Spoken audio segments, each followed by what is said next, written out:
Today is a really good day to be a Cowboys fan. The last two, actually. Man, I'm so happy. This is obviously Tuesday, recording this. The day after that got extended. Yesterday was probably the best Monday ever. Best Monday ever. And to see my boy Dak get signed, if you know me in person, if you follow this channel for a really long time, it's a dream come true. You know, the Cowboys aren't going to suck forever now, with Dak being on our team for the next 4 years. I'm just so excited. I haven't stopped smiling since around 6:57. Right around when the news broke. It was right around 7 o'clock yesterday. And I haven't stopped smiling. I barely slept last night. I was just so excited. And I think every Cowboys fan can relate. I don't think the only people that really appreciate Dak in my eyes are Cowboys fans. It's only Cowboys fans that really understand how important Dak is to this franchise. So it's really cool to see him get rewarded for what he's done to our team.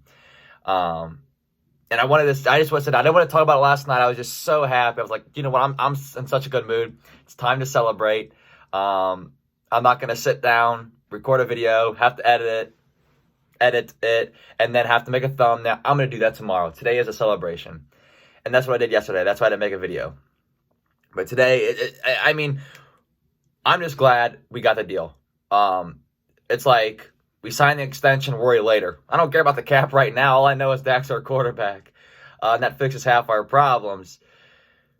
So I'll get next couple of days, maybe over the weeks when free agency gets closer, we'll talk about the cap hit, which isn't much. It's only $22 million of a cap hit, which means we're only like $2 million over right now. Restructure some deals. It is being reported that they're going to restructure Zach Martin, DeMarcus Lawrence, and LP Luisador, who's our long snapper.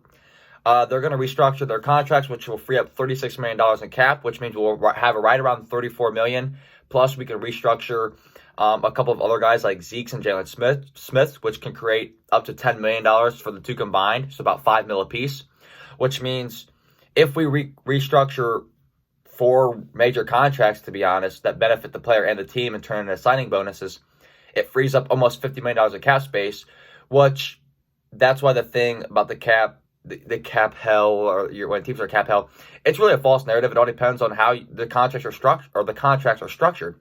If they're structured poorly and they're loaded the whole entire length, then that's a bad contract. If they're front loaded, once about half of it's gone, it's easy to move on from. It's easy to restructure and get out of that. The only situation that I think was very hard in the past couple of years is what the Saints are going to go through via the cap, because it's hard to free up $80 million in cap space. When you get my point.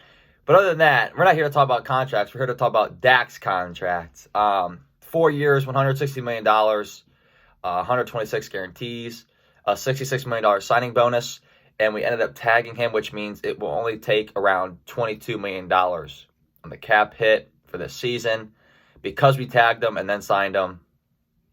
So think of it this way. The Eagles have a $33 million cap hit for trading Carson Wentz. The Cowboys have a $22 million cap hit, which means the Eagles have a higher cap hit for a quarterback playing on another team than we do having a top 5 quarterback. So it's a win. And to all those Dak haters, today was a sad day for y'all. For all those Dak haters, you hated to see that. There's a lot more Dak haters than you think, but I'm honestly just happy for Dak. Our core is locked up long term. We just got to worry about our defense. Like our core, Cooper's locked up for 4 more years because we signed him a 5-year extension last year. DeMarcus Lawrence is on contract for another 3 to 4, depending on how he accepts his it's a player option. Zeke Elliott's locked up for the next 5. You have Zach Martin, Tyron Smith, Heel Collins all locked up. Connor Williams and Biadaj on their rookie deal still. And then CeeDee Lamb, 3 years left on his deal. Michael Gallup has 1 this upcoming year.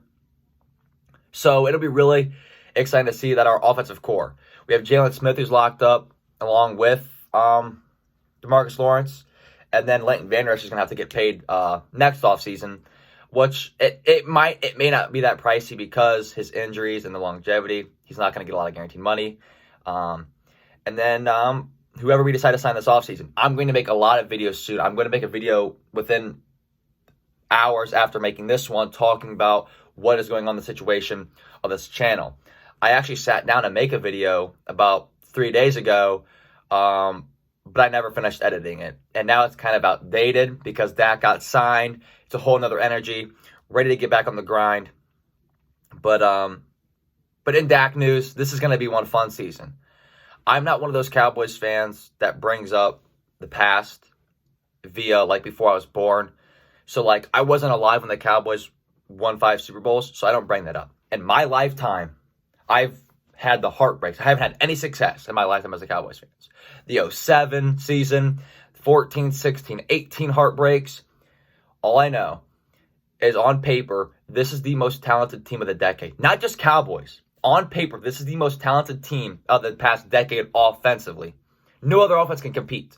If we can just sign some pieces, draft some young talent in the draft defensively, put all of our money that we're going to spend all of our cap space on the money we're about to create by restructuring contracts, spend it all on the defense wisely, but spend it all on the defense, we are set.